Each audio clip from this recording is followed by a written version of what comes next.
열왕기상 9장 1절에서부터 9절입니다.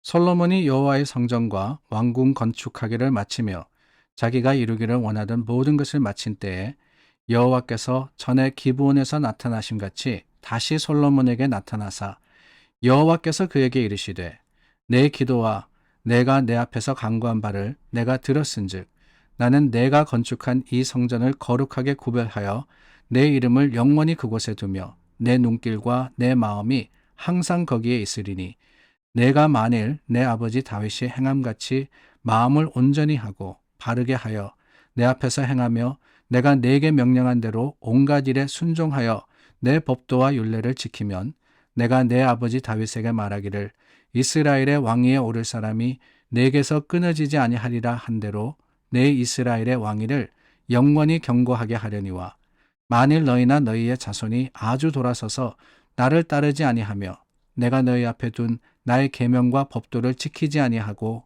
가서 다른 신을 섬겨 그것을 경배하면 내가 이스라엘을 내가 그들에게 준 땅에서 끊어버릴 것이요 내 이름을 위하여 내가 거룩하게 구별한 이 성전이라도 내 앞에서 던져버리리니 이스라엘은 모든 민족 가운데에서 속담거리와 이야기거리가 될 것이며 이 성전이 높을지라도 지나가는 자마다 놀라며 비웃어 이르되 여호와께서 무슨 까닭으로 이 땅과 이 성전에 이같이 행하셨는고 하면 대답하기를 그들이 그들의 조상들을 애굽 땅에서 인도하여 내신 그들의 하나님 여호와를 버리고 다른 신을 따라가서 그를 경배하여 섬김으로 여호와께서 이 모든 재앙을 그들에게 내리심이라 하리라 하셨더라. 솔로몬이 성전과 왕궁 건축을 마쳤을 때 하나님께서 그에게 나타나십니다. 기브온에게 나타나신 같이 다시 솔로몬에게 나타나셨다 그랬죠. 이전에 기브온 산당에서 하나님께 제사 드릴 때 하나님께서 솔로몬을 기특히 여기셔서 그에게 나타나셔서 약속하시고 또한 명령하셨습니다. 오늘 다시 이 솔로몬에게 나타나시는데 그 말씀이 오늘 9절 말씀까지 쭉 기록이 되어 있습니다. 이 말씀을 통해서 우리는 하나님의 약속을 보게 됩니다. 하나님께서 솔로몬에게 주시는 선포의 말씀인데요. 그 말씀이 뭐냐라는 것을 살펴보기를 원합니다. 먼저는 3절 말씀에 보니까 하나님께서 기도와 간구를 내가 들었다라고 하시면서 주시는 약속이 있는데 다름이 아니라 내가 항상 성전에 너와 함께 하겠다라고 하시지요. 성전을 거룩하게 구별하여서 두었으니 내 눈길과 내 마음이 항상 거기에 있으리라. 하나님께서 하나님께 드린 바로 그 마음과 정성을 귀하게 보신 겁니다. 그리고는 이스라엘 백성과 솔로몬과 함께 하시겠다라고 약속을 하셨어요. 얼마나 소중한 일입니까? 하나님의 임재가 있는 그곳이 거룩한 곳이며 또한 하나님의 임재를 맛보아 알 때 그것이 복이 되고 능력이 되면 우리는 알기 때문에 얼마나 큰 하나님께서 복으로서 솔로몬에게 또 이스라엘에게 주셨는지를 이 말씀을 통해서 보게 되는 겁니다. 그런데 여러분, 우리가 하나님이 항상 함께 하시겠다라고 선포하시는 이 말씀 가운데 기억해야 하는 한 가지가 있습니다. 하나님이 어디에 함께 하시느냐? 성전이라 그랬는데 그 성전이 그저 이스라엘에 있는 하나의 건축물이 아니라라고 하는 사실이죠. 고린도전서 3장 말씀에 보면은 바울이 선포합니다. 너희는 너희가 하나님의 성전인 것과 하나님의 성령이 너희 가운데 거하시는 것을 알지 못하느냐 그랬어요. 자, 성전이라는 개념이 하나님께서 약속하신 성령, 그 성령의 임재와 함께 달라집니다. 어떻게 달라지느냐? 다른 게 아니죠. 이제는 한 건물, 그 예루살렘에 있었던 건물에 임하시는 게 아니라 솔로몬이 지었던 성전에 임하시는 것만이 아니라 하나님을 믿고 하나님을 의지하는 모든 사람들의 마음과 삶에 하나님이 함께 하신다라고 하는 거예요. 너희가 하나님의 성전인 것. 우리가 어디에 가든지 하나님을 찾고 구하면은 주님이 그곳에 함께 하십니다. 주님이 함께 하시면 그곳이 어떤 곳이 된다고요? 거룩한 성전이 되는 거예요. 그러므로 오늘 우리는 이 말씀을 붙들 때 하나님께서 우리 가운데 역사하시고 임재하시기를 구하여서 항상 주님의 거룩한 백성이 되도록 애써야 하는 겁니다. 하나님이 우리와 함께 하시지만 분명히 말씀드렸습니다. 하나님은 아무데나 계시는 게 아니라고요. 거룩한 하나님은 거룩한 백성들 가운데만 임재하실 수 있습니다. 그러므로 우리는 주님의 그 함께 하심에 합당하게 늘 정결한 삶을 살 수 있도록 애쓰는 것, 그것이 마땅함을 기억하는 지혜로운 자들이 되기를 바랍니다. 하나님의 주시는 두 번째 약속이 5절 말씀에 나옵니다. 하나님께서 내 이스라엘의 왕위를 견고하게 하리라 그랬습니다. 영원토록 견고하게 하리라.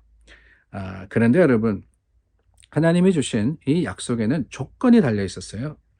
그 첫 번째는 뭐냐면은 4절 말씀에 보니까 다윗과 같이 마음을 온전히 하고 바르게 하여 내 앞에 행하며 명령한 대로 순종하면 법도와 율례를 지키면, 이런 조건이 달려 있습니다. 먼저는 마음을 온전하게 하라 그랬어요.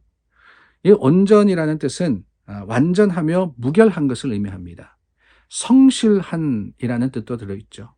그러니까 하나님을 섬기는데 열심으로써 변치 않고 하라는 겁니다. 지금의 솔로몬의 마음 너무나도 좋았어요. 그 솔로몬의 모습, 너무나도 하나님을 섬기며 하나님께 영광 돌리는 거 하나님 보시기에 흐뭇했습니다. 근데 문제는 뭐냐? 그게 다가 아니라는 거예요. 반짝하고 마는 게 아니라 하나님 안에서 늘 온전한 신앙이 될 때 이 모든 것들을 이루어 주신다라고 하시는 겁니다. 또한 4절 말씀에는 내가 명령한 대로 순종이라는 단어가 나오죠. 순종, 따르라는 겁니다. 내 생각과 판단에는 아닐 수 있어도, 내가 보기에는 저게 더 좋다 할지라도 하나님은 뭐라 그러시느냐? 순종하는 자를 찾으시는 거예요. 그러므로 순종이 중요합니다. 하나님 안에서의 순종이라는 것은 큰 능력이 되기 때문에 그렇습니다. 오늘 저와 여러분, 우리 교회는 어떻습니까?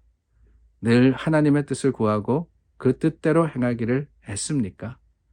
아니면 인간의 생각과 인간의 판단으로서 무언가를 하려고 노력하고 있습니까? 하나님은 말씀에 순종하는 자를 찾으십니다. 그 말씀대로 살아가는 사람들을 하나님이 기뻐하시는 거예요. 그래서 4절 말씀에 법도와 율례를 지키면 이라고 조건을 걸지 않으십니까? 하나님의 말씀대로 살면, 그 말씀을 어기지 않으면 물론 힘듭니다. 그러나 그 가운데 주님의 풍성한 약속이 있음을 기억하고 오늘도 애쓰며 또한 성령을 의지하는 저와 여러분들이 될 수 있기를 바랍니다. 자, 솔로몬에게 이런 약속의 선포의 말씀으로 대해주셨는데 중요한 것은 이겁니다. 5절, 6절 말씀, 거기에 변화가 있어요. 5절까지는 하나님께서 다 해준다 그랬는데 6절과 7절 말씀에 가서는 뭐냐? 경고를 하고 계십니다.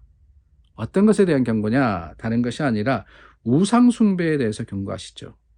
너희가 다른 신을 섬기지 않으면, 이 6절과 7절 말씀에 가서 마음이 철렁합니다. 왜냐? 우리가 알거든요. 솔로몬의 결국을 알기 때문에 이 말씀이 얼마나 중요했다라는 것을 깨닫지 않습니까? 하나님께서 분명히 말씀하셨습니다. 나보다 다른 신을 앞에 두지 말라고요. 세상의 모든 것들이, 세상의 어떤 것들이라도 하나님보다 더 소중하게 여겨져서는 안 된다고 말입니다. 오늘 저와 여러분, 이 말씀 속에 우리도 깨달아 알고 또한 경계하여서 주님의 말씀과 그 뜻을 따르는 믿음의 백성들이 될 수 있기를 간절히 소망합니다. 기도하겠습니다. 참 좋으신 하나님, 솔로몬의 교훈을 통해서 하나님 앞에 또한 말씀과 또한 주님의 주시는 명령의 소중함을 깨달았습니다. 그 말씀대로 오늘 깨어 주님의 말씀을 지켜 행하는 자들이 되게 하여 주시옵소서. 예수님 이름으로 기도드립니다. 아멘. 오늘도 서로 중보하며 하나님의 교회를 위해서 애쓰고 힘쓰는 여러분들이 되시기를 바랍니다.